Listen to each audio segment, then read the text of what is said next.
There's nothing more heartbreaking than watching a child carry a burden too heavy for their small shoulders. Sometimes that burden isn't just physical weight, but something far more dangerous that could change everything. In the dusty town of Rosedale, 10-year-old Sarah Beth struggled down Main Street, dragging a burlap sack twice her size. Sheriff Frank Morrison watched from his porch, concern growing with each of her determined steps. The girl's dress was torn, her face streaked with dirt, but she kept moving forward with the kind of stubborn will that reminded him of his own daughter. When the sack finally split open, spilling its contents across the wooden walkway, the few early-rising townsfolk froze in place. What lay scattered before them made no sense in their quiet frontier world. But how did this little girl come to possess something that would shake their town to its very core? Before we jump back in, tell us where you're tuning in from. And if this story touches you, make sure you're subscribed, because tomorrow I've saved something extra special for you. The morning sun cast long shadows across Rosedale's weathered Main Street, painting the wooden storefronts in shades of amber and gold that reminded Frank Morrison of better times. 23 years he'd worn the sheriff's badge in this town, and the tarnished metal had become as much a part of him as the lines around his eyes or the steady ache in his left knee, a souvenir from his army days that flared up before storms. Frank adjusted his position on the porch of the sheriff's office, his weathered hands wrapped around a cup of coffee that had long since grown cold. At 58, he moved with the deliberate pace of a man who'd learned that rushing rarely solved anything worth solving. His grey hair was neatly combed beneath his worn Stetson, and his blue eyes held the kind of steady warmth that made people trust him with their troubles. Rosedale hadn't always been this quiet. Once, the town had hummed with the energy of progress. Cattle, drives, mining operations, and the promise of the railroad that would connect them to the wider world. But promises, Frank had learned, were fragile things. When the railroad chose a route 20 miles south, taking the commerce and prosperity with it, Rosedale began its slow fade into memory. Now the town survived on stubbornness and the deep roots that held families to the land their grandfathers had claimed. The population had dwindled to just over 300 souls, mostly older folks who remembered when Main Street bustled with activity.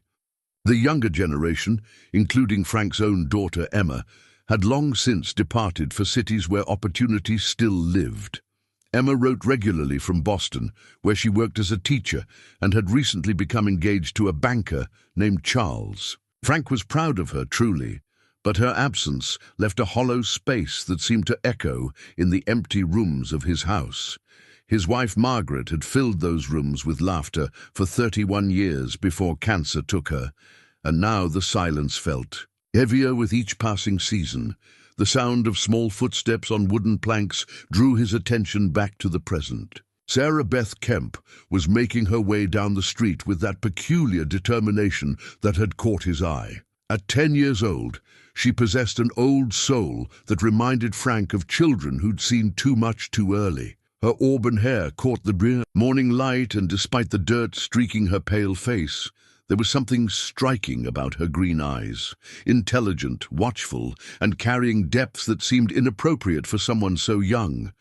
Sarah Beth lived with her great-aunt Martha in a small house at the edge of town. The girl's parents had died in a wagon accident when she was barely 3, and Martha Kemp had taken her in without hesitation. Martha was 74 now, with silver hair always pulled back in a neat bun and hands that shook slightly when she thought no one was looking. She'd been the town's schoolteacher for 40 years before retiring, and her small pension barely covered their modest needs. Frank had developed a protective fondness for both of them. He made sure to check on Martha regularly, helping with repairs around their house and ensuring they had enough wood for winter. Sarah Beth had grown from a shy, grieving child into a bright, curious girl who reminded him painfully of Emma at that age. The burlap sack Sarah Beth dragged behind her was clearly too heavy for someone her size. Frank could see the strain in her small shoulders, the way she paused every few steps to catch her breath, but there was something else in her posture, a furtive quality that suggested she was carrying more than just physical weight. When the sack finally gave way, splitting along a seam weakened by whatever rough journey it had endured, Frank felt his coffee cup slip from suddenly numb fingers. The contents scattered across the wooden walkway in a cascade that caught the morning sunlight like captured fire. Gold coins, tarnished silver jewelry, and objects that looked far older than anything that belonged in their simple frontier town. Mrs. Henderson, who ran the general store, dropped her broom and pressed a hand to her chest. Old Pete Sawyer, who'd been sweeping the front of the barber shop, stood frozen with his broom suspended mid-sweep. Even the town dog, a lazy hound named Buster, seemed to sense something significant had happened and lifted his head with unusual interest. Sarah Beth looked around at the frozen adults with confusion that seemed genuine. She knelt beside the scattered treasure, her small hands moving to gather the pieces as if they were nothing more extraordinary than marbles that had spilled from a child's game. "It's okay," she said in her clear, young voice. "I can pick them up." Frank found his voice first. "Sarah Beth," he called gently, rising from his chair with deliberate calm. "Why don't you leave those be for a moment? Come over here and talk to me." The girl looked up at him with those remarkable green eyes, and Frank saw something flicker across her expression. Not fear exactly, but the wariness of someone who'd learned to keep secrets. "I didn't mean for the sack to break, Sheriff Morrison.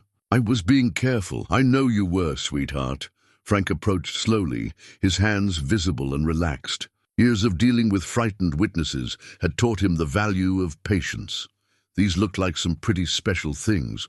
"Where did you find them?" Sarah Beth's gaze darted around the small crowd that was beginning to gather. Doc Henley had emerged from his office across the street, his medical bag in hand, as if he expected to treat someone for shock. Mayor Caldwell was hurrying down from the town hall, his considerable belly bouncing with each step and his face flushed with exertion and excitement. "I found them," Sarah Beth said simply, as if that explained everything. Frank crouched down to her level, bringing his weathered face even with hers. This close, he could see that her dirt-streaked appearance wasn't from normal childhood play. Her dress was torn in several places, her hands were scraped, and there were bits of what looked like cave dust in her hair. "Found them where, honey?" Before Sarah Beth could answer, Mayor Caldwell arrived, breathing heavily and staring at the scattered treasure with eyes that seemed to reflect the gold's gleam. "Good Lord," he wheezed. "Are those real?" Doc Henley knelt beside one of the larger coins, careful not to touch it. At 72, he'd seen enough of life to recognize the extraordinary when it appeared. His lined face was grave as he examined the artifacts. "If they're not real, they're the finest forgeries I've ever seen. Look at the patina on that silver, Frank. And these coins, I've never seen markings quite like this." Frank kept his attention on Sarah Beth, noting how she seemed to shrink inward as more adults gathered around the treasure. "Sarah Beth, you're not in any trouble, but these look like they might be very old and very valuable. I need to know where you found them, so we can make sure it's safe for you to go there." The girl's lower lip trembled slightly, and Frank's protective instincts sharpened. "I promised," she whispered. "Promised who? I just promised, I can't tell." Martha Kemp's voice cut through the growing murmur of the crowd. "Sarah Beth, there you are, child. I've been looking everywhere." She stopped short when she saw the scene before her, her face going pale beneath her neat silver hair. For a moment Frank thought the elderly woman might faint, but she steadied herself against Doc Henley's offered arm. "Aunt Martha," Sarah Beth said, relief evident in her voice. "The sack broke, but I can fix it." Martha's eyes met Frank's over the girl's head, and he saw something there that made his instincts prickle. Recognition, fear, and what looked disturbingly like guilt. "Sheriff Morrison," Martha said carefully, "perhaps we could discuss this." "Privately?" Frank nodded, understanding that whatever was happening here went deeper than a child's lucky find. "Doc, could you help me gather these up? I think we need to take a closer look at them in my office." He turned to the growing crowd.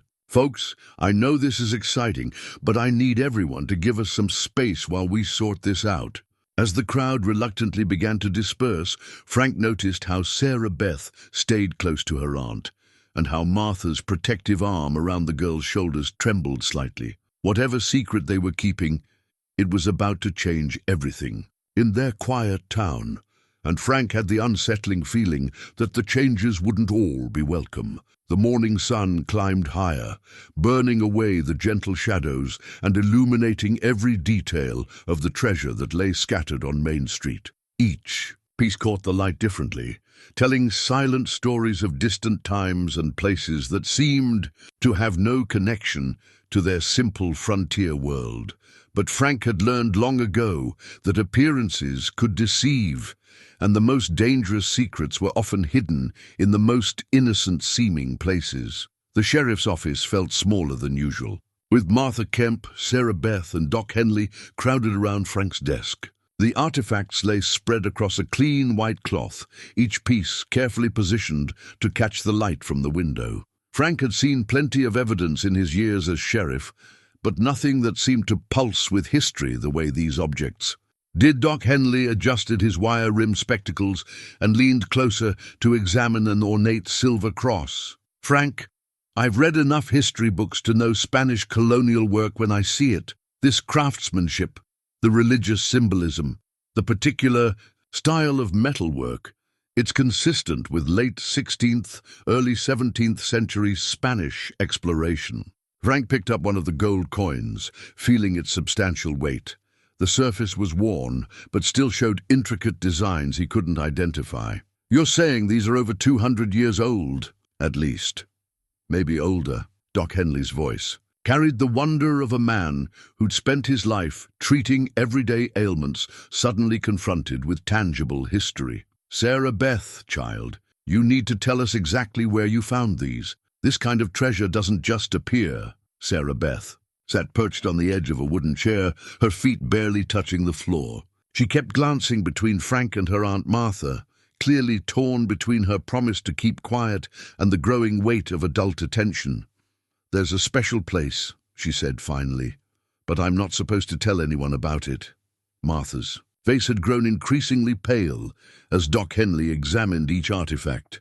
When he held up an elaborately carved jade figurine, she actually gasped. Frank noticed her hands trembling as she gripped the arms of her chair. "Martha," Frank said gently, "you know something about this." The elderly woman looked at Sarah Beth with an expression that mixed love, fear, and something that looked like resignation. "Tell him about the cave, sweetheart. The sheriff needs to know." "You said never to tell." "I know what I said, but that was before—" Martha gestured helplessly at the treasure. "Before this." Frank moved his chair closer to Sarah Beth's, adopting the patient tone he'd used with his own daughter during difficult conversations. "There's a cave somewhere?" Sarah Beth nodded reluctantly. "Up in the hills behind Miller's Creek. There are lots of caves up there, but this one is special. It goes deep into the mountain, and there are rooms inside like a house." "Rooms?" "Big spaces with flat floors and walls that someone made smooth. And there are pictures drawn on some of the walls. Animals and people and symbols I don't understand." Doc Henley exchanged a meaningful glance with Frank. "Native American cave paintings, most likely. This region was heavily populated by various tribes before European settlement." "But that's not all," Sarah Beth continued, her voice growing stronger as she began to share her secret.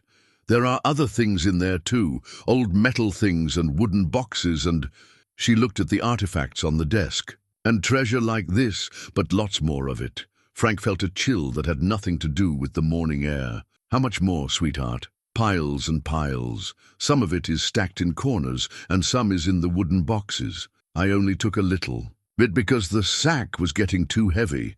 Martha closed her eyes, as if she were in pain. "Dear God, they found it." "Found what?" Frank asked. Martha was quiet for a long moment, clearly wrestling with something. When she finally spoke, her voice carried the weight of long-held secrets. "The Spanish treasure, the one my great-grandfather used to tell stories about." Frank leaned forward. What stories? Family stories passed down through the generations about Spanish explorers who came through this area more than 2 centuries ago, looking for gold and trying to establish supply routes to their missions in California. They were carrying a fortune in treasure, payment for local tribes, church artifacts, personal wealth of the expedition leaders. Doc Henley set down the jade figurine carefully. What happened to them? They disappeared, all of them. The story in our family was that they were caught in an early winter storm and took shelter in the cave system. But the storm lasted for weeks, and by the time it ended, they had all perished. The treasure was never found. Frank studied Martha's face, noting the lines of stress that seemed to have deepened just in the last hour. Your great-grandfather, how did he know about this? Martha's silence stretched long enough that Frank began to think she wouldn't answer. Finally, she sighed, because he helped hide it. The local tribal leaders and some of the early settlers found the Spanish expedition after they died. Instead of reporting it to the territorial authorities, they decided to conceal the treasure until they could determine the rightful ownership. And it's been hidden ever since. The location was passed down through certain families, including ours, but it was never meant to be disturbed. The understanding was that the treasure would remain hidden until the time was right, until it could be returned to proper authorities or used for the greater good. Sarah Beth had been listening to this with growing amazement. Aunt Martha, you knew where the treasure was all along. I knew the general location, yes, but I never intended for you to find it, sweetheart. How did you discover the exact cave? Sarah Beth looked down at her hands. I hear voices sometimes, especially when I'm up in the hills. They're not scary voices. They're kind of sad and lonely. They led me to the cave. Frank felt the hairs on the back of his neck stand up. What kind of voices? People talking in a language I don't understand, but somehow I know what they mean. They've been calling to me for months, asking me to come find them. And when I finally found the cave, they seemed happy. Doc Henley cleared his throat. Children sometimes develop very active imaginations, especially when they're dealing with loneliness or... It's not imagination, Sarah Beth said firmly. They showed me where the treasure was hidden. They wanted someone to find it. Frank stood up and walked to the window, looking out at the quiet street where this morning's normalcy had been shattered. Martha, who else knows about your family's connection to this treasure? No one living, as far as I know. My great-grandfather promised to keep it secret, and that promise was passed down to my father, then to me. What about written records, maps, documents, anything that might lead someone else to the treasure? Martha hesitated. There might be some old papers in the family Bible. Nothing detailed, but perhaps enough for someone who knew what to look for. Frank turned back to face the group. We need to assume that this secret may not be as safe as you thought. Treasures like this have a way of attracting attention, and not always from people with good intentions. As if summoned by his words, the office door opened, and Mayor Caldwell entered without knocking, his face flushed with excitement, and his eyes bright with possibility. Sheriff Morrison, I've been thinking about this treasure situation, and I believe we need to consider the economic opportunities it might present for our town. Frank noticed how Sarah Beth instinctively moved closer to her aunt, and how Martha's expression became guarded. What do you mean, Mayor? Well, if there's really a significant treasure hidden in the hills, we could be looking at the salvation of Rosedale. Tourism, archaeological expeditions, historical significance. This could put us on the map again. The treasure belongs to someone, Frank said firmly. We don't even know the legal implications yet. Of course, but there are ways to handle these things properly. I've already sent word to the territorial capital asking for guidance on treasure trove laws. Caldwell's enthusiasm was palpable. This could be exactly what our town needs to survive. Frank caught Martha's eye and saw his own concern reflected there. Once word spread beyond Rosedale's borders, Sarah Beth's secret cave would become the center of attention from people who might not have the town's or the girl's best interests at heart. The ancient Spanish coin in Frank's hand seemed heavier than before, weighted not just with gold, but with the responsibility of protecting both a child and a community from the dangerous allure of buried treasure. The afternoon sun beat down mercilessly as Frank followed Sarah Beth up the winding trail behind Miller's Creek. The girl moved with the sure-footed confidence of someone who had made this journey many times, while Frank found himself breathing harder than he cared to admit. His left knee protested each upward step, reminding him that his army days were long behind him. "It's not much farther, Sheriff Morrison," Sarah Beth called back, her voice carrying easily in the thin mountain air. "The voices are getting stronger." Frank paused to catch his breath and survey the terrain. The hills rolled away in every direction, covered in scrub oak and pine, with rocky outcroppings that could easily conceal cave entrances. It was isolated country, the kind of place where someone could hide a fortune for centuries without discovery. "Sarah Beth," he called. "When you say the voices are getting stronger, what exactly do you mean?" She stopped and waited for him to catch up, her green eyes serious beyond her years. "It's like when you're trying to remember a song and you can only hear bits of it at first, but then it gets clearer and clearer. The voices have been whispering to me for months, but now they're almost like people talking in the next room." Frank studied her face for signs of the imagination that Doc Henley had suggested, but what he saw was the matter-of-fact certainty of a child reporting simple truth. "What do they say to you?" "They're lonely. They've been waiting for someone to find them for a very long time, and they're worried about something that's coming." A chill ran down Frank's spine despite the heat. "Something that's coming. I don't understand it all, but they keep saying words that sound like danger and protect and—" She paused, her head tilted as if listening to something Frank couldn't hear. "They want us to hurry." The cave entrance, when they finally reached it, was almost disappointingly ordinary. A dark opening in the hillside, partially concealed by scrub brush and fallen rocks. It looked like dozens of others Frank had seen during his years patrolling these hills, but as they approached, he noticed something that made his sheriff's instincts sharpen. "Sarah Beth, stop right there." The girl froze, immediately sensing the change in his tone. Frank knelt beside the cave entrance, studying the ground carefully. Recent boot prints, several different sizes, all made within the last few days. Someone else had been here, and recently? "What is it, Sheriff Morrison?" "Someone else has been exploring your cave." Frank's hand instinctively moved to rest on his gun belt. "Stay close to me." They entered the cave together, Frank leading with his hand on his weapon and Sarah Beth following with the quiet confidence of familiarity. The entrance passage was narrow and low, forcing Frank to duck in several places, but it soon opened into a larger chamber that took his breath away. The cave was exactly as Sarah Beth had described, rooms carved by nature and improved by human hands into something resembling underground dwellings. Smooth walls rose to shadowy heights, and the floor had been leveled in places with carefully laid stones.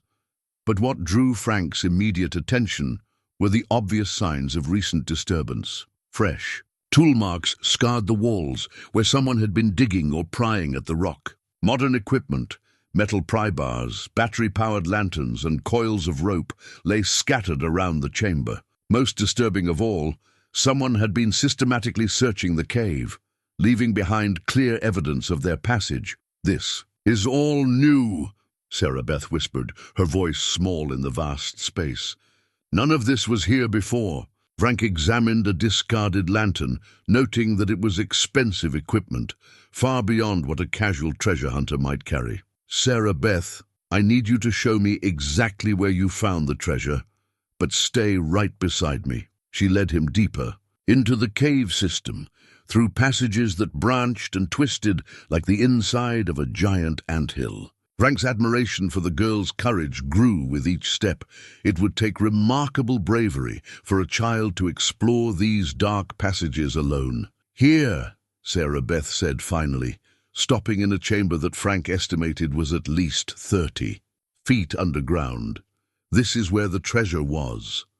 The chamber was clearly artificial, carved from the living rock with tools and techniques that spoke of both Spanish colonial methods and Native American stonework. The walls were covered with faded paintings, animals, symbols, and human figures that seemed to tell a story of cooperation between different cultures. But the treasure was gone. Frank played his flashlight beam across empty wooden crates and scattered remnants of what had once been carefully stored wealth. A few coins and small artifacts remained, apparently overlooked in someone's haste, but the bulk of the treasure had been systematically removed. "They took it," Sarah Beth said, her voice filled with a loss that seemed disproportionate to her age. "The voices are so sad now." Frank knelt beside one of the empty crates, noting the Spanish colonial construction and the care with which it had been originally placed. "Sarah Beth, when was the last time you were here?" 3 days ago. Everything was still here then. Frank's mind raced through the implications. Someone had been watching, waiting, possibly following Sarah Beth to discover the treasure's location. The timing was too coincidental. The treasure had been hidden safely for over 2 centuries, only to be discovered and then stolen within days of Sarah Beth's first visit. In the corner of the chamber, partially hidden beneath a loose pile of rocks, Frank spotted something that made his blood run cold. A hand-drawn map, hastily sketched on modern paper, showing the cave system's layout with remarkable accuracy. Someone had been planning this theft for some time. "Sheriff Morrison," Sarah Beth whispered. "Do you hear that?" Frank froze, straining his ears. At first, he heard only the subtle sounds of the cave, distant water dripping, the soft movement of air through hidden passages. Then, faintly, he caught what Sarah Beth had noticed first: voices echoing from somewhere deeper in the cave system. Frank drew his weapon and motioned for Sarah Beth to stay behind him. The voices were too distant to make out individual words, but the tone was businesslike, professional, not casual explorers, but people who knew exactly what they were doing. As they crept closer to the sound, Frank began to pick out fragments of conversation. "I need to clear the rest before. Boss wants everything moved by. Girl's been here recently." Frank's protective instincts blazed into full alert. These people knew about Sarah Beth, knew she had been visiting the cave, which meant they might consider her a threat to their operation. He turned back to Sarah Beth, noting how her eyes had grown wide with fear. For the first time since he'd met her, she looked like what she truly was, a frightened child in over her head. "We're leaving," he whispered, "right now," and very quietly. They made their way back through the cave system as quickly as stealth would allow, Frank's mind working furiously to process what they'd discovered. Professional treasure hunters with expensive equipment and detailed knowledge of the cave system. People who knew about Sarah Beth's visits and might see her as a witness to be eliminated. As they emerged into the afternoon sunlight, Frank made a decision that would change everything. Sarah Beth Kemp was no longer just a child who'd stumbled onto historical treasure. She had become a target, and he would do whatever it took to protect her. The town hall's record room smelled of dust, old paper, and the passage of time. Frank spread the historical documents across the oak table, while Sarah Beth sat quietly in a chair that dwarfed her small frame, the afternoon light streaming through. Grimy windows illuminated pages that hadn't been disturbed in decades. "Here," Frank said, pointing to a faded map drawn in brown ink. "This shows the original Spanish colonial routes through this region. And look at this date, 1847.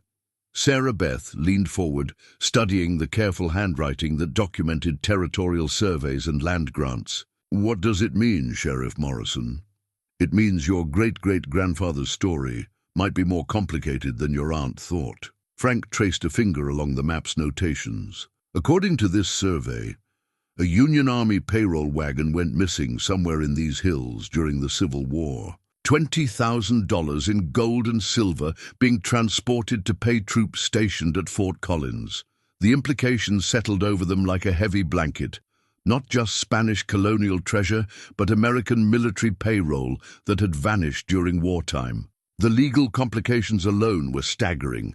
The sound of boots on wooden stairs announced someone's approach. Frank looked up to see a stranger in the doorway, a man in his 40s with the kind of smooth confidence that immediately put Frank on guard. Expensive clothes, manicured hands, and eyes that seemed to catalogue everything they saw. "Excuse me," the man said with a pleasant smile that didn't reach his eyes. "I'm Vincent Cray. I understand there's been some interesting archaeological discoveries in the area." Frank carefully closed the documents and stood up, positioning himself between Cray and Sarah Beth. "And you are? A collector, you might say." "I specialize in historical artifacts, particularly those with connection to the American frontier experience." Cray's gaze flicked to Sarah Beth with the kind of calculating interest that made Frank's protective instincts flare. "I heard through certain channels that some remarkable Spanish colonial pieces have surfaced here in Rosedale. News travels fast. In my line of work, it pays to stay informed." Cray pulled out an ornate business card and offered it to Frank. "I represent several private collectors and museums who would be very interested in acquiring such pieces, assuming proper documentation can be established." Frank glanced at the card. Vincent Cray, Acquisitions Specialist, Historical Artifacts Division. No company name, no address beyond a post office box in Denver. "What kind of documentation? Chain of ownership, legal provenance, authentication by qualified experts. The usual requirements for valuable historical objects." Cray's smile widened. "I'd be happy to facilitate that process, of course, for a reasonable fee." Sarah Beth had been unusually quiet during this exchange, but Frank noticed her small hands gripping the edge of her chair. When she finally spoke, her voice was barely above a whisper. "The voices don't like him." Cray's attention sharpened immediately. "Voices?" Frank stepped forward, his body language making it clear the conversation was over. "Mr. Cray, any artifacts found in this jurisdiction will be handled through proper legal channels. If you're interested in making an offer, you can contact the territorial authorities." "Of course, Sheriff. I wouldn't dream of circumventing proper procedures." Cray's tone remained pleasant, but Frank caught something harder underneath. "I'll be staying at the hotel for a few days, just in case any additional discoveries are made." After Cray left, Frank knelt beside Sarah Beth's chair. "What did you mean about the voices not liking him? They got very quiet when he came in, like they were hiding. And then they started whispering about danger." She looked up at Frank with eyes that held far too much worry for someone her age. "Sheriff Morrison, I think that man is the reason they took the treasure." Frank felt his suspicions crystallizing into certainty. "What makes you think that?" "The voices showed me something while he was talking. Not pictures exactly, but feelings.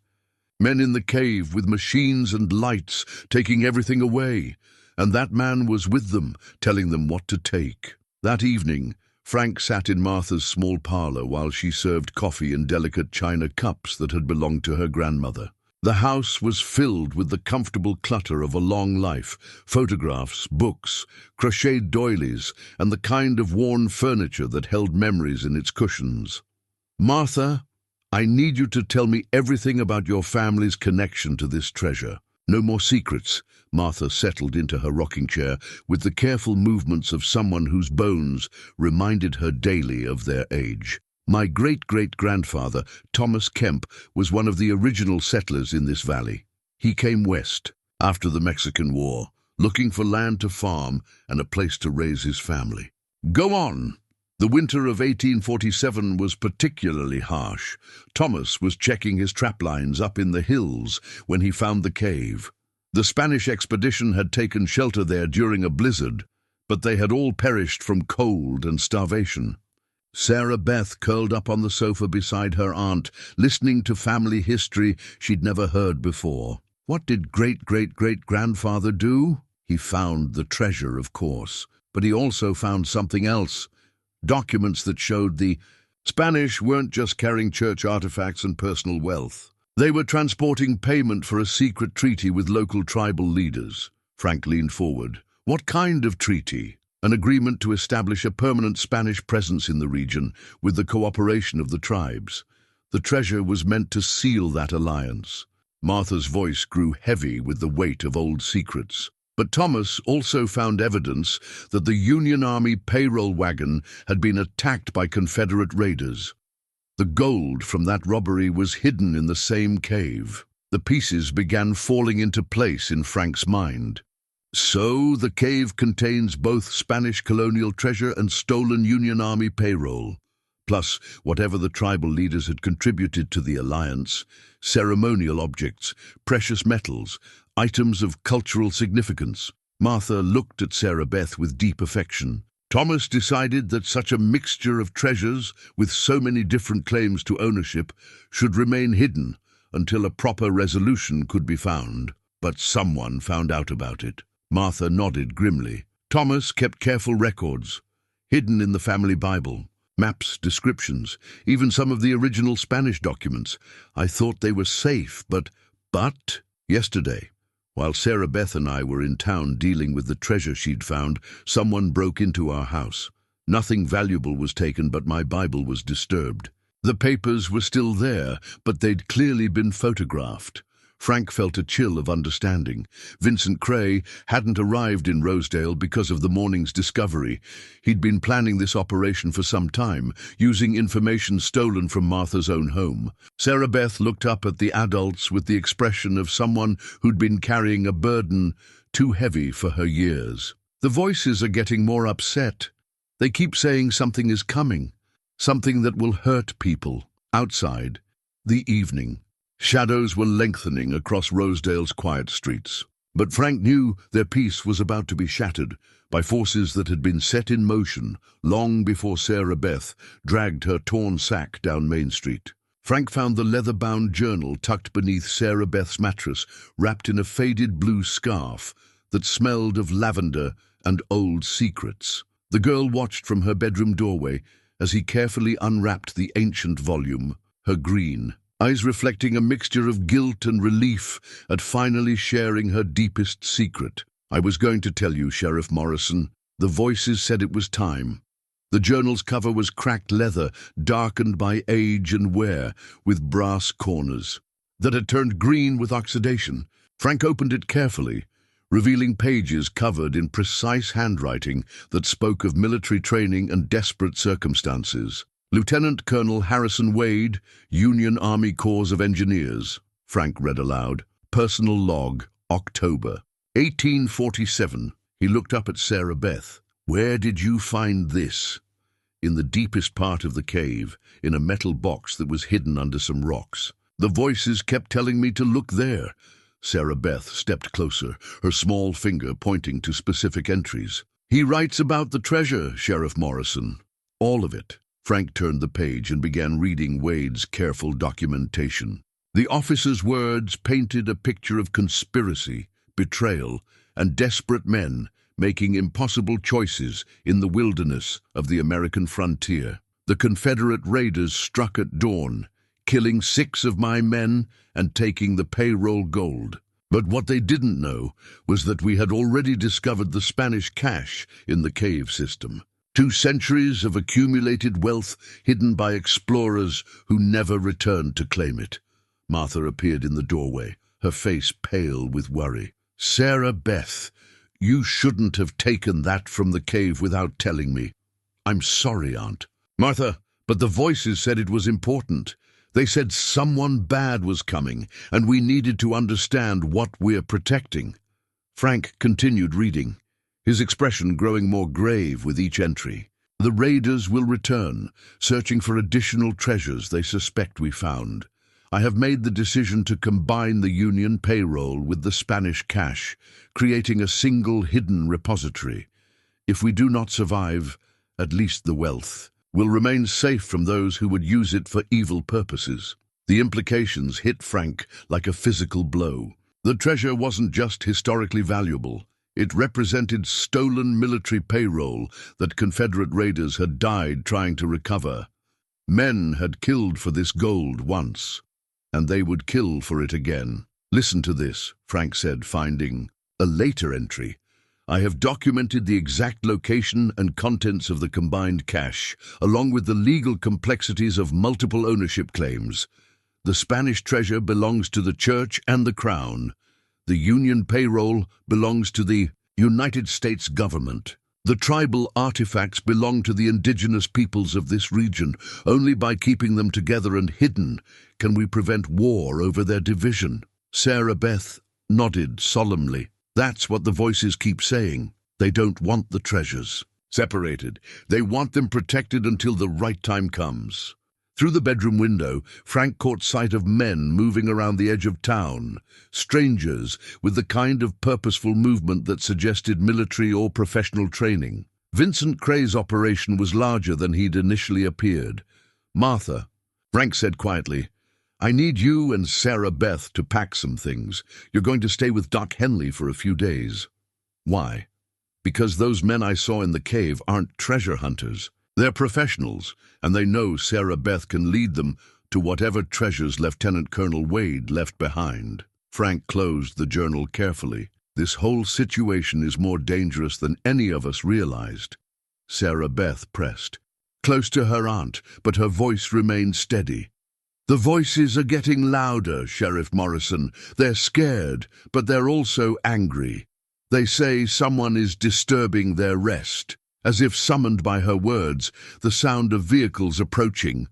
The house made them all freeze. Frank moved to the window and saw 3 black SUVs pulling up outside Martha's small home. Expensive vehicles that looked distinctly out of place on Rosedale's dirt streets. "That's not good," Frank muttered, his hand instinctively moving to his weapon. Vincent Cray stepped out of the lead vehicle, followed by 4 men wearing tactical gear and carrying equipment that went far beyond what civilian treasure hunters would need. These were professionals, possibly military or ex-military, and they were clearly prepared for resistance. "Ladies," Frank said with forced calm, "we need to leave through the back door, right now." Martha began gathering photographs and personal items with the efficient movements of someone who'd lived through enough crises to know what mattered most. Sarah Beth clutched the journal against her chest, her knuckles white with tension. "Sheriff Morrison," she whispered, "the voices are telling me something important." "What?" "They say the cave isn't just a hiding place. It's a trap, and whoever goes in there looking for treasure is going to find more than they bargained for." Frank helped Martha with her bag while keeping one eye on the front of the house, where Cray's men were spreading out in a tactical formation that suggested serious military training. Whatever Vincent Cray really represented, it wasn't just private. Collectors interested in historical artifacts. The journal in Sarah Beth's arms seemed to pulse with significance as they prepared to flee into the gathering darkness. Lieutenant Colonel Wade's careful documentation held secrets that men would kill to possess, and a 10-year-old girl had become the key to unlocking mysteries that had been buried for over a century. As they slipped out the back door into Martha's garden, Frank caught a glimpse of Sarah Beth's face in the moonlight. For just a moment, her green eyes seemed to reflect something ancient and knowing, as if the voices she heard carried wisdom from generations long past. Behind them, Cray's men reached the front door, their presence transforming the quiet evening into something far more dangerous than any of them were prepared to face. The ceremonial stone lay in Frank's palm like a piece of captured moonlight, smooth obsidian, carved with intricate symbols that seemed to shift in the lamplight of Doc Henley's back room. Sarah Beth had pressed it into his hand as they fled Martha's house, whispering that the voices had told her it was the most important thing of all. "Cherokee!" Doc Henley said with certainty, adjusting his spectacles to examine the stone more closely. "These symbols represent protection, spiritual guardianship, and the binding of sacred places." He looked up at Frank with growing understanding. "This isn't just treasure, Frank. That cave system is a holy site." Martha sat in Doc's old armchair, her face drawn with exhaustion and worry. "My great-great-grandfather never mentioned anything about sacred ground. Maybe he didn't understand what he was seeing," Frank said. "Or maybe he chose not to document that part of the story." He turned the stone over in his hand, noting how its surface seemed warm despite the cool evening air. Sarah Beth, when did the voices first start talking to you? The girl looked up from where she'd been sketching symbols in a notebook, symbols that matched those on the ceremonial stone with unsettling accuracy. Right after my 10th birthday. That was 6 months ago. Frank exchanged glances with Doc. Henley, 6 months ago was when the first strangers had begun appearing in Rosedale, asking casual questions about local history and cave systems. Vincent Cray's operation had been in planning much longer than any of them had realized.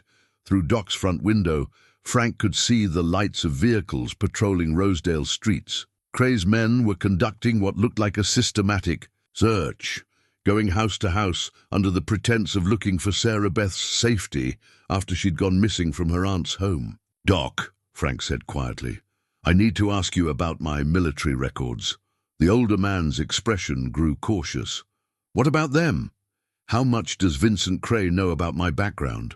Doc Henley moved to his filing cabinet and pulled out a folder that Frank recognized as his own medical records. I got a visit this afternoon before all this started.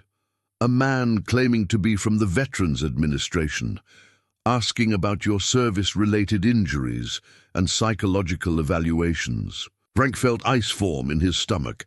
What did you tell him? Nothing detailed, but he seemed to already know quite a bit. He mentioned your ranger training, your deployment record, and... Doc hesitated. He asked specifically about your expertise in asymmetric warfare and cave systems. The pieces of the puzzle clicked into place with terrifying clarity. Cray hadn't just stolen information about the treasure's location from Martha's Bible. He'd researched everyone in Rosedale who might pose a threat to his operation. Frank's military background made him the primary obstacle to what was obviously a well-planned extraction mission. They've been watching us for months, Frank said, learning our routines, our capabilities, our weaknesses. Sarah Beth looked up from her sketching with eyes that held far too much understanding for someone her age. The voices told me that too.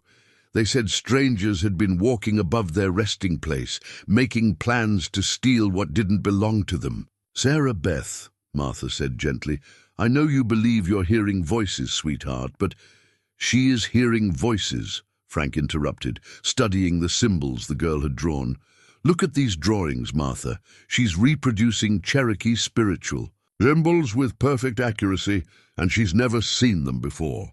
Doc Henley moved to his bookshelf and pulled down a volume on Native American archaeology. He flipped to a section on Cherokee ceremonial practices and compared the illustrations to Sarah Beth's sketches. The match was exact. This is impossible, Martha whispered. She's just a child. The cave system isn't just hiding treasure, Frank said, his understanding growing with each piece of evidence. It's amplifying something. Electromagnetic fields, underground water systems, mineral deposits, something that's allowing Sarah Beth to access genetic memory or ancestral knowledge. Sarah Beth nodded solemnly. The voices aren't ghosts, Aunt Martha. They're more like... She paused, searching for words to explain something beyond her years. Like an echo of all the people who lived here before, all mixed together in the rocks and the water underground. The sound of boots on Doc Henley's front porch interrupted their conversation. Frank immediately moved to position himself between the door and Sarah Beth, his hand resting on his weapon. Vincent Cray's voice called through the door with false friendliness. Doc Henley, Sheriff Morrison, I know you're in there. We need to talk. Frank motioned for silence and moved to peer through the window. Cray stood on the porch with 2 armed men, but Frank could see at least 4 more positioned around the house. Professional spacing, clear fields of fire, tactical communication equipment. This was a military operation disguised as civilian treasure hunting. Sheriff, Cray called again, we have a situation that requires immediate resolution. The little girl has something that belongs to us, and we need it back. Sarah Beth clutched the ceremonial stone tighter, her knuckles white with tension. He's lying, she whispered. The voices are showing me pictures of what he really wants to do. What kind of pictures? Machines that destroy things. Explosives. He wants to blow up the cave so no one else can ever find what's hidden there. Frank's military training kicked into full assessment mode. If Cray was willing to destroy the cave system to prevent others from accessing the treasure, then his mission wasn't just about theft, it was about covering up something much larger. Through the back window, Doc Henley spotted more men moving into position. "Frank, we're surrounded." "I know." Frank's voice carried the calm certainty of someone who'd faced overwhelming odds before. "Doc, do you still have that old tunnel that connects your basement to the church?" "From Prohibition days." "Yes, but it hasn't been used in decades. It's about to be." Frank turned to Martha and Sarah Beth. "We're going underground." And Sarah, "Beth, I need you to listen very carefully to those voices. If that cave system is as connected as I think it is, they might be our only way out of this." Sarah Beth nodded, her small face set with determination that reminded Frank powerfully of his own daughter's stubborn courage. The ceremonial stone in her hand seemed to pulse with warmth, as if the ancient Cherokee guardians were awakening to protect their sacred ground from those who would desecrate it for profit. Outside, Cray's men were closing in, but they had no idea they were about to face an opponent who'd spent years learning how to turn terrain and tactics to his advantage.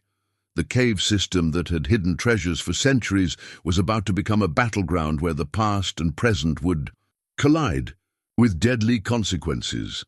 The military radio crackled to life in Frank's hands as they huddled in the church basement, its digital display showing encrypted frequencies that no civilian treasure hunter should possess. He'd found it among the equipment that Cray's men had left behind in their hasty pursuit, and what it revealed changed everything. "Base Command, this is Blackwater 6, a voice transmitted. Target acquisition is proceeding as planned. Local law enforcement has been neutralized." As a factor, Frank felt Martha's sharp intake of breath beside him in the darkness. Sarah Beth pressed closer to her aunt, the ceremonial stone clutched in her small hands, glowing with an inner light that seemed to pulse in rhythm with her heartbeat. "Copy, Blackwater 6. Remember, this is not a recovery mission. This is containment and elimination. The documents cannot be allowed to surface." The radio went silent, leaving them in the oppressive darkness of the underground tunnel that connected the church to Doc Henley's house. Frank's mind raced through the implications of what they'd just heard. This wasn't about treasure at all.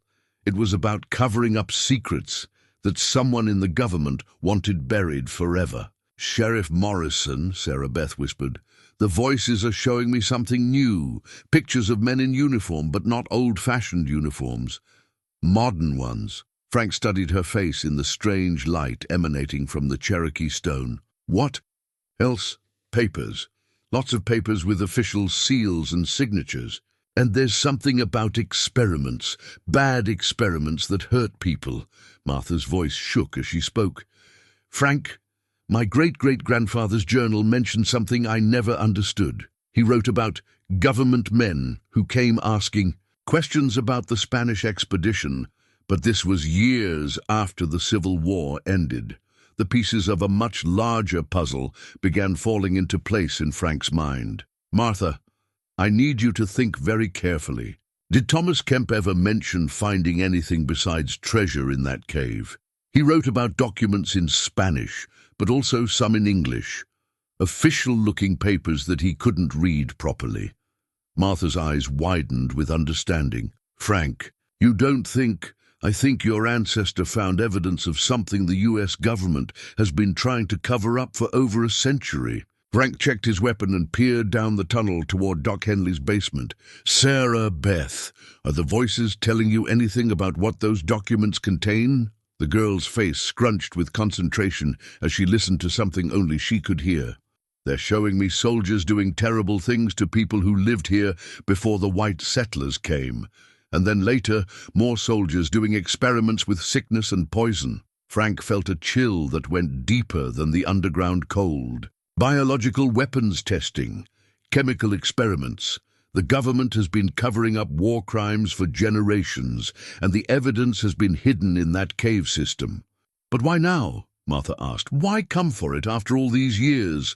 The radio crackled again, answering her question. Blackwater 6, be advised that congressional hearings on historical military operations are scheduled to begin next month. Full containment is authorized.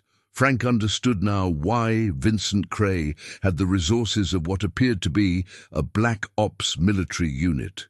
Someone high in the government had learned that evidence of historical war crimes and illegal experiments might be exposed, and they were willing to kill to prevent that exposure.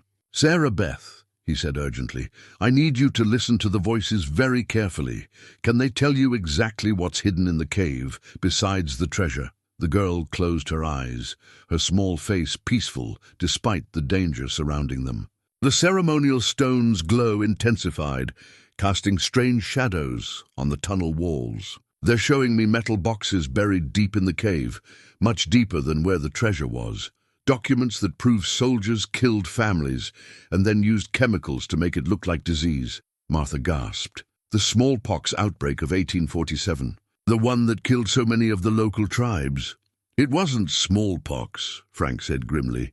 "It was biological warfare, and Thomas Kemp found the evidence. That's why the treasure has been protected all these years, not just because of its value, but because it's hiding proof of genocide." The sound of footsteps above them interrupted their conversation. Cray's men were searching the church, looking for the entrance to the tunnel system that connected the old buildings of Rosedale's downtown. "We need to move," Frank whispered. "Sarah Beth, can the voices guide us to the cave through underground passages?" "Yes, but they're scared. They say, the bad men have machines that can hurt the mountain itself."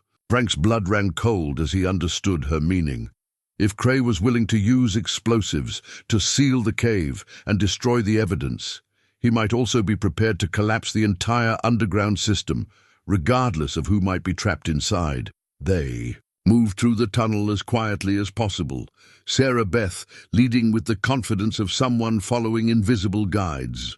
The ceremonial stone's glow provided just enough light to navigate by, and Frank found himself marveling at the girl's courage in the face of dangers she couldn't fully understand. "Sheriff Morrison," she whispered as they reached a junction where the tunnel branched in 3 directions. "The voices are telling me something important about you." "About me?" "They say you're not the first soldier to try to protect their sacred ground.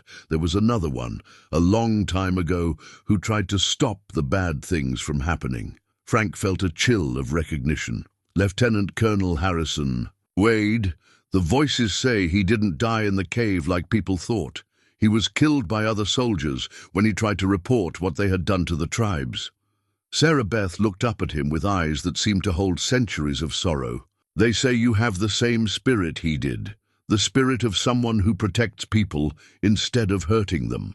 Above them, the sound of heavy equipment being moved into position suggested that Cray's operation was entering a new phase. Time was running out, and Frank realized that he was facing the same choice that had confronted Wade over a century ago: remain silent and complicit, or risk everything to expose the truth. "The voices want me to show you something," Sarah Beth said, leading him toward a section of the tunnel that glowed with phosphorescent minerals. They've been waiting for the right person to trust with their biggest secret. What she showed him, carved into the living rock of the underground chamber, was a complete record of the government's crimes, dates, locations, military unit designations, and the names of officers who had participated in the systematic murder and biological warfare experiments conducted against indigenous populations. "This is why they want everyone dead," Frank said, understanding the true scope of what they were facing. "This evidence could bring down careers, destroy reputations, maybe even trigger war crimes tribunals." Sarah Beth nodded solemnly. "The voices say it's time for the truth to come out, but they also say the bad men will do anything to stop us." From above came the sound of drilling equipment and the harsh voices of men preparing for siege warfare. Vincent Cray and his team weren't just treasure hunters or even government agents. They were executioners, sent to eliminate anyone who might threaten one of the darkest secrets in American military history. The dynamite cache lay exactly where Sarah Beth's voices had guided them, stacked in a forgotten corner of what appeared to be a World War II-era underground facility that connected to the natural cave system. Frank counted at least 40 sticks of military-grade explosives, enough to bring down half the mountain and everyone in it.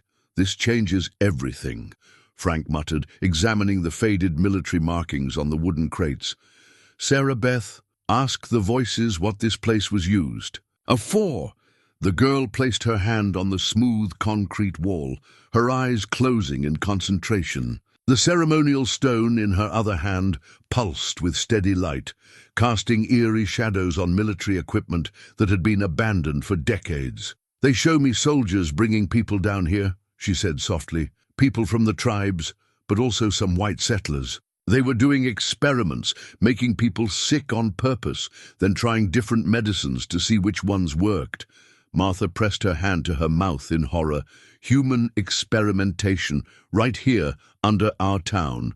Frank's military training allowed him to recognize the facility's layout: isolation chambers, observation rooms, and what looked like a primitive laboratory setup. The cave system hadn't just hidden treasure and evidence of 19th century war crimes. It had been actively used as a clandestine testing facility well into the modern era. "Doc Henley," Frank called softly to where the older man was examining. "Abandoned medical equipment. What can you tell me about these facilities?"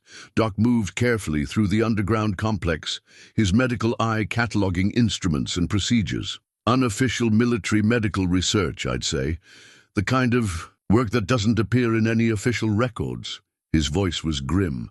"Frank, some of this equipment is sophisticated enough to have been used into the 1970s, maybe even later." The implications sent a chill through Frank's bones. The cover-up wasn't just about historical crimes.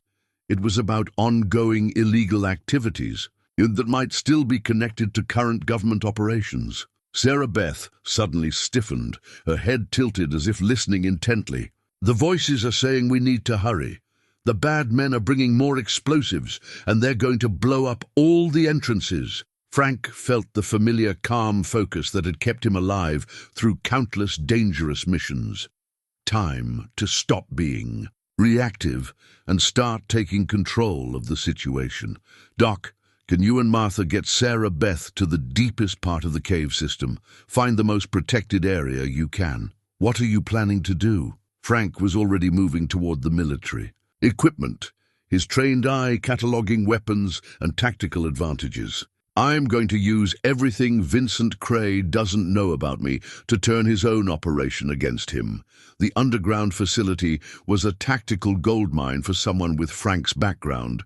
Narrow passages that negated numerical advantages, multiple levels that provided superior firing positions, and enough abandoned military equipment to level the playing field against Cray's better-armed team. "Sheriff Morrison," Sarah Beth called as he began examining a cache of weapons.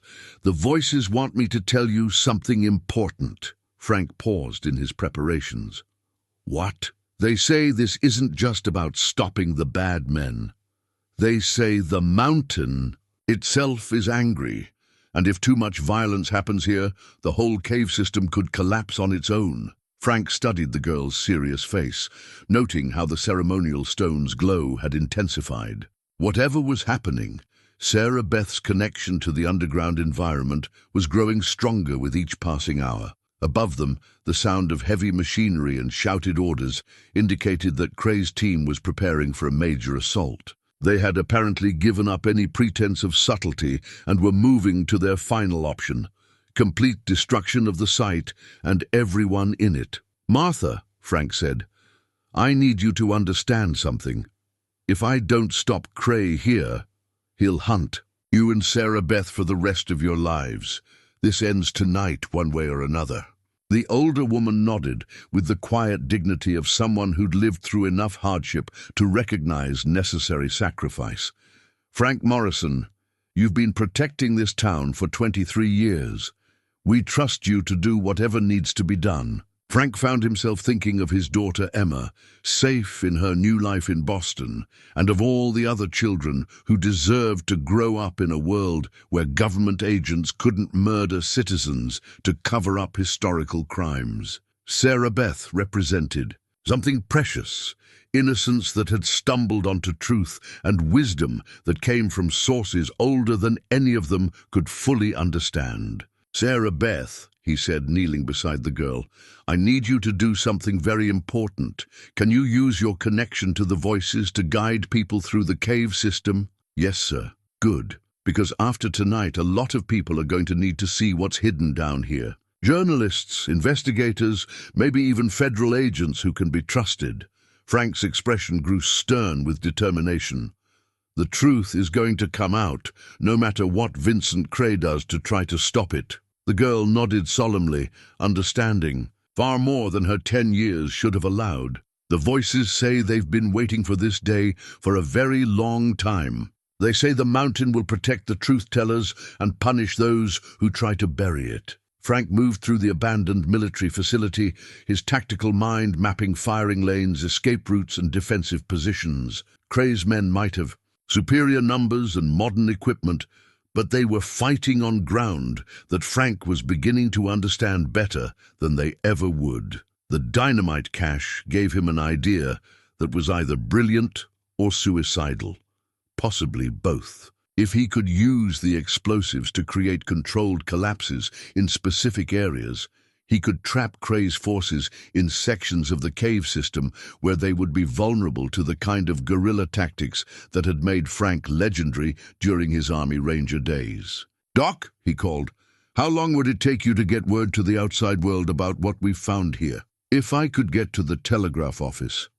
Maybe an hour to send messages to federal authorities and newspaper contacts in Denver and Colorado." "Springs!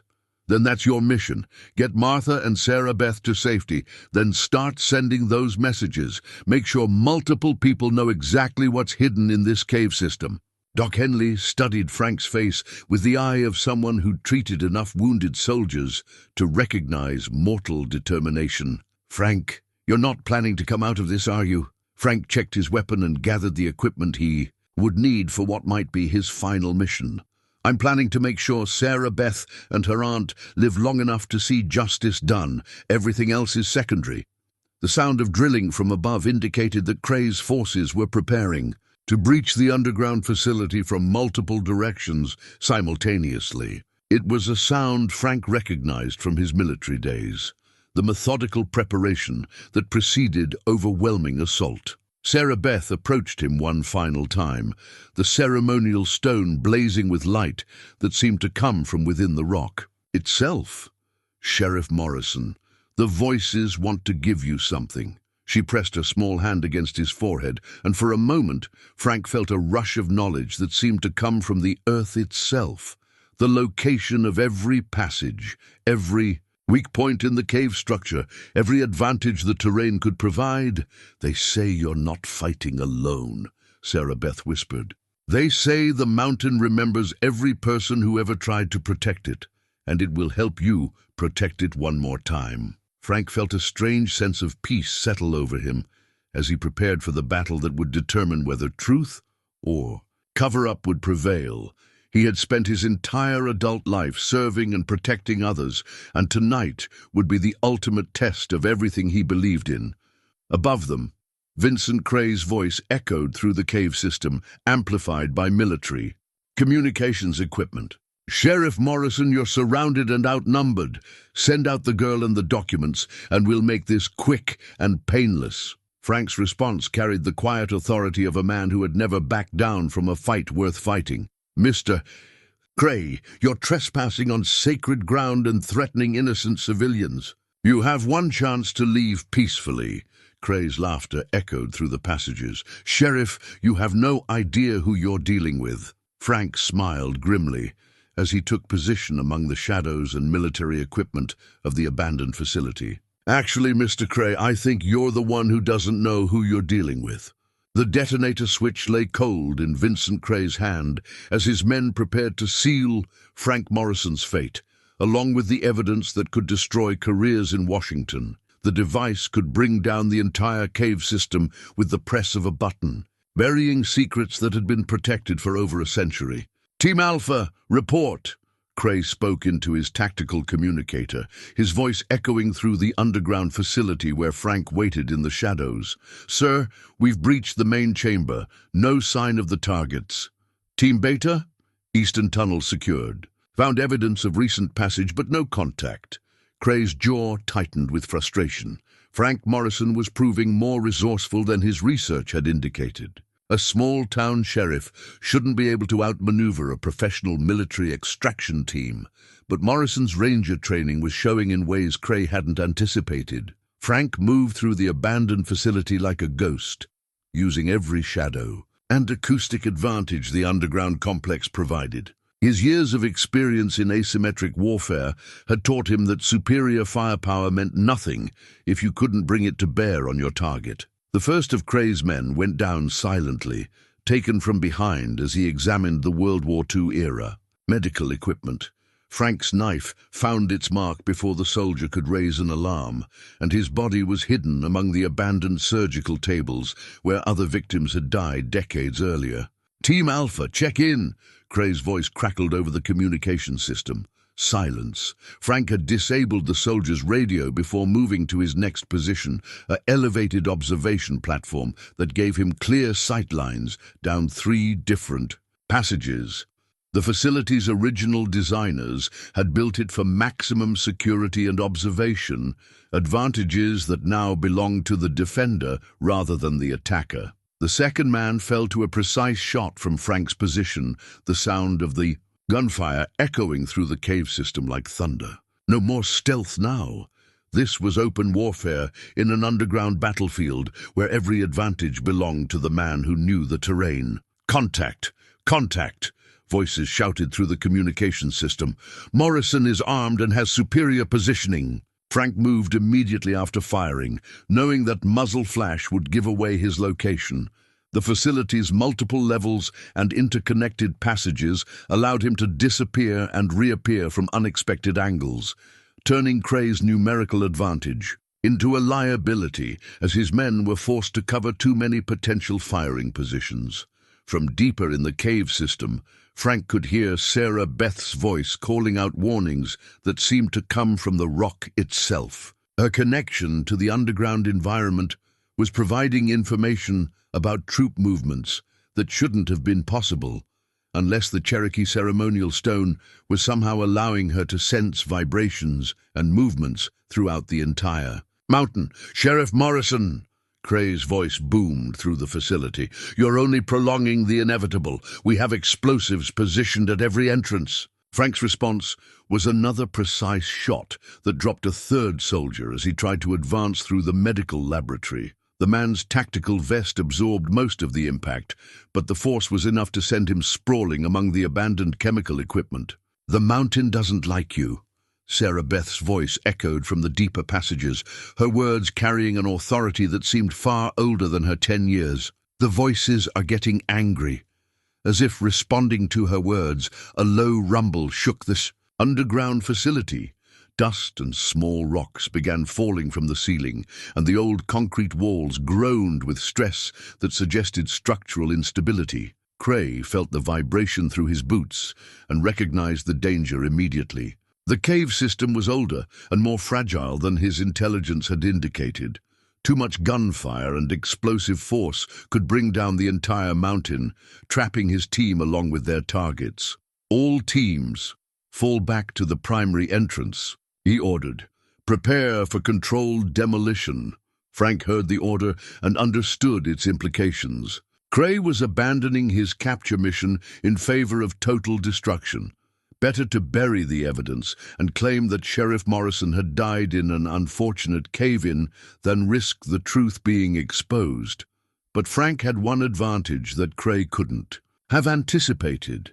The World War II military facility connected to natural cave passages that Sarah Beth knew like her own backyard, and her supernatural connection to the underground environment was providing tactical intelligence that no modern equipment could match. "Sarah Beth," Frank called softly, knowing his voice would carry through the stone passages to where she waited with Martha and Doc Henley. "Can you guide me to where Cray is setting his charges?" Her response seemed to come from the walls themselves. "Follow the light, Sheriff Morrison. The mountain will show you the way." Frank looked around and saw what she meant. The phosphorescent minerals that had provided natural lighting throughout the cave system were beginning to glow brighter, creating a path that led toward the main chamber where Cray's team was preparing their demolition charges. The underground facility's original purpose became clear as Frank moved through passages lined with observation ports and reinforced chambers designed to contain dangerous experiments. This place had been built for activities that the government never intended to acknowledge, and now it would serve as the final battleground between truth and cover-up. Cray's men were professional soldiers, but they were fighting in an environment unlike anything they'd trained for. The cave system amplified sound in unexpected ways, created optical illusions with its natural lighting, and seemed to shift and change, as if the mountain itself was actively working against them. Frank reached a position where he could see Cray, working frantically with the detonator switch, his face illuminated by the device's digital display. The demolition charges were already in place, enough explosive power to collapse the entire underground complex and everyone in it. "Vincent Cray," Frank called from the shadows, his voice carrying the authority of 23 years wearing. "A badge. It's over. Drop the detonator." Cray spun toward the sound, his weapon raised, but Frank was already moving to a new position. The facility's multiple levels and steel framework provided cover and concealment that made him nearly impossible to target effectively. "Sheriff Morrison," Cray replied, his professional composure finally cracking under the stress of a mission gone completely wrong. "You don't understand what you're dealing with. Those documents could destroy national security interests that go back generations. Then maybe it's time for the truth to come out." Frank's next shot wasn't aimed at Cray, but at the communications equipment that connected the team leader to his remaining men. The electronic explosion sent sparks cascading through the chamber and left Cray isolated from his forces. The detonator switch remained clutched in Cray's hand, the final card in a game that had already cost too many lives and threatened to bury secrets that deserved to see daylight. Sarah Beth's locket lay open in her palm, revealing the faded photograph that had been her most precious possession since childhood. Her parents standing beside a Cherokee elder, all three of them smiling at the camera with the kind of joy that transcended cultural boundaries.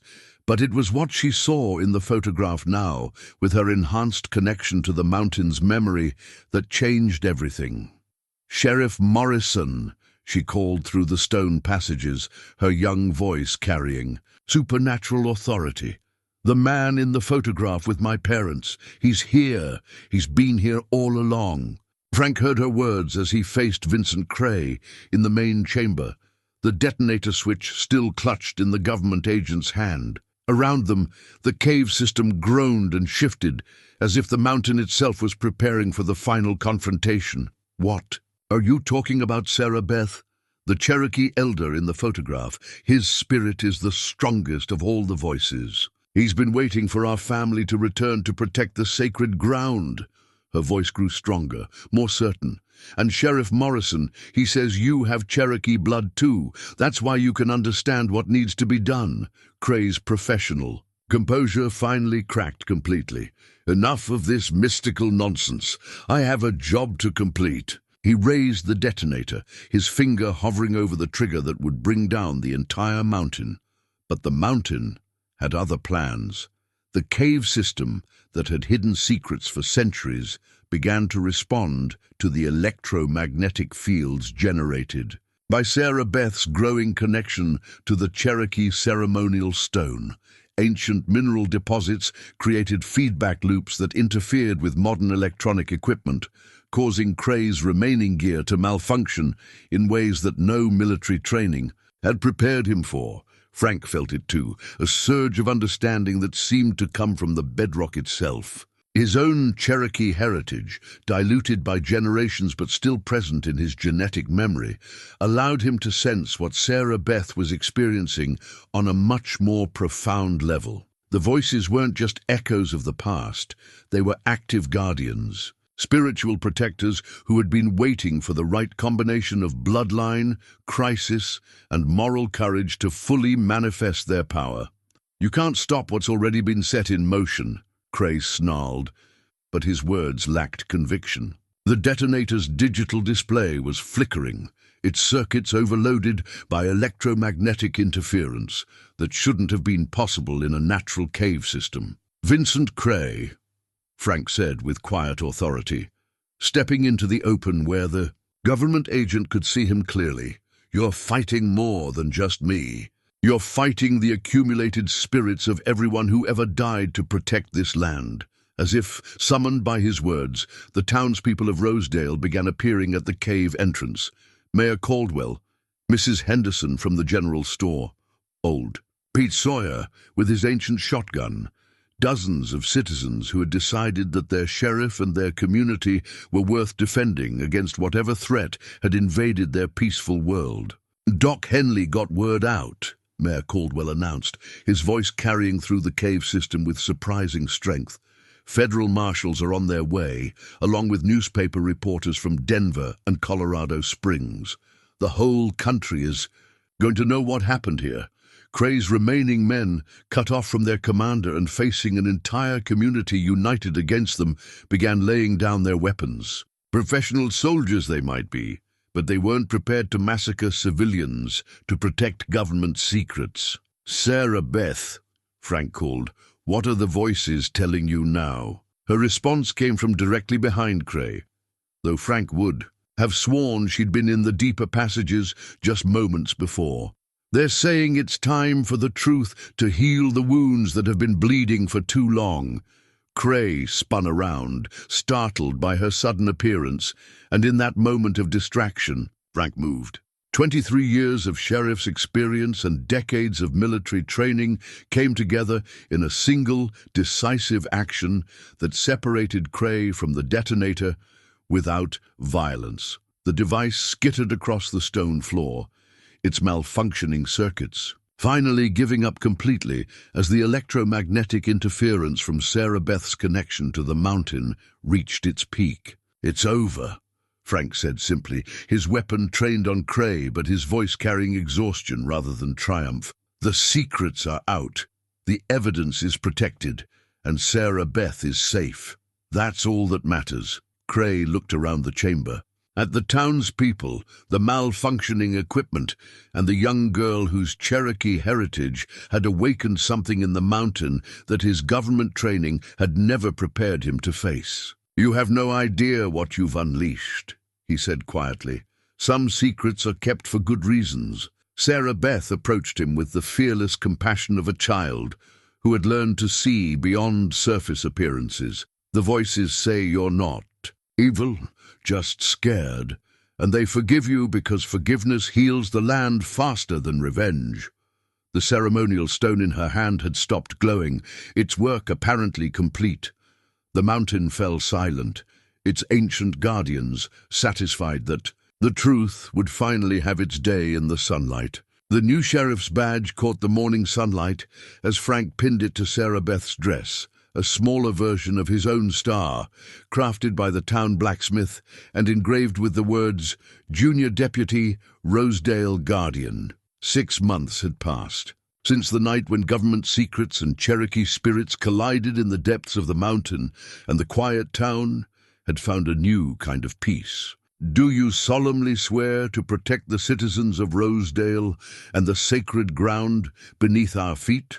Frank asked with mock seriousness, though his smile betrayed the genuine pride in his eyes. "I do," Sarah Beth replied, her green eyes bright with the confidence of someone who had faced darkness and emerged stronger. At 11 years old, she carried herself with the quiet dignity of her Cherokee ancestors, her connection to the mountain's memory now a source of wisdom rather than fear. The town square had been transformed by the events of that winter night.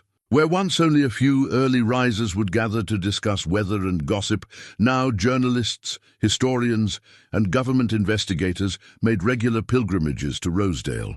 The cave system had become a national historic site, protected by federal law and managed by a coalition of Cherokee tribal representatives, historical preservation societies, and the town itself. Mayor Caldwell approached with the morning mail, his face beaming with the satisfaction of a man who had lived to see his community saved from extinction. "Sheriff, we got another letter from the Smithsonian.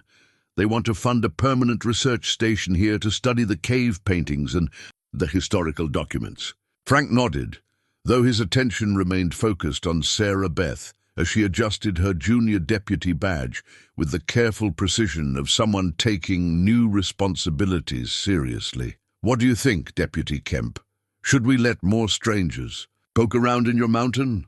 Sarah Beth tilted her head in the listening pose that had become familiar to everyone in town. The voices still spoke to her, though now they carried messages of guidance and protection rather than urgent warnings. The voices say it's good for people to learn the truth, as long as they come with respect, instead of greed. Martha Kemp approached. From her house, moving with the renewed energy of someone whose burdens had been lifted after decades of carrying family secrets. The stress lines that had aged her during those dangerous days had softened, replaced by the peaceful expression of someone who had lived to see justice done. "Sarah Beth, dear, Doc Henley is here to see you. Something about your college entrance. Exams?" At 11, Sarah Beth was already working at a high school level, her enhanced connection to ancestral memory having accelerated her intellectual development in ways that amazed her tutors. Several universities had already expressed interest in studying her unique abilities, though Frank was determined to ensure that any research would be conducted with her consent and for her benefit. Doc Henley emerged from his office with a folder of test results and correspondence. At 73, he had taken on the role of Sarah Beth's primary educator, finding her thirst for knowledge both challenging and deeply rewarding. "Sarah Beth, your standardized test scores came back," he announced with barely contained excitement. "You scored in the 99th percentile in every category. Harvard, Yale, and Stanford have all sent recruitment letters." Frank felt a familiar pang of paternal pride mixed with the knowledge that Sarah Beth's extraordinary gifts would eventually take her far from Rosedale. Like his own daughter Emma, she was destined for a larger world than their small town could provide. "I'm not ready to leave yet," Sarah Beth said quietly, as if reading his thoughts. "The voices say there's still work to do here. Other secrets to protect, other people to help." She was right, of course. The cave system had yielded far more than Spanish treasure and evidence of historical war crimes. Geologists had discovered mineral deposits that could provide sustainable income for the town. Archaeologists had found Native American artifacts that predated any known settlements in the region, and historians had uncovered documents that were rewriting textbooks about the American frontier experience. Vincent Cray and his team had faced federal prosecution for their crimes, though Frank suspected that the full extent of the government conspiracy they represented would take years to uncover. More importantly, the exposure of historical atrocities had led to formal acknowledgments and reparations for affected tribal communities. Justice delayed, but not denied. "Sheriff Morrison," Sarah Beth said, her voice carrying the formal tone she used when the voices had something important to convey. "They want me to tell you something." Frank knelt to her level, noting how the Cherokee ceremonial stone, now worn on a chain around her neck, pulsed gently with inner light. "What do they say?" "They say thank you for being the kind of protector who serves the truth instead of serving power." Her expression grew solemn with understanding beyond her years. And they say your own daughter is coming home soon because she heard about what happened here and wants to see the place where her father became a hero." Frank felt tears threaten. Emma had indeed written to say she was planning a visit, her first in 3 years. The national attention focused on Rosedale's remarkable story had apparently reached even busy Boston socialites engaged to ambitious bankers. As the sun climbed higher, painting the mountains in shades of gold and amber that reminded Frank of that morning when a 10-year-old girl had dragged a torn sack down Main Street, he realized that some burdens were meant to be shared rather than carried alone. The treasure had been distributed to museums and tribal communities where it belonged. The historical crimes had been acknowledged and addressed, and Rosedale had found new purpose as a guardian of truth rather than a keeper of secrets. Sarah Beth adjusted her deputy badge one final time and looked up at Frank with the smile of someone who had learned that courage and compassion could overcome even the darkest conspiracies. The mountain behind them stood silent and peaceful, its ancient guardians satisfied that the sacred ground would be protected by those who understood its true value.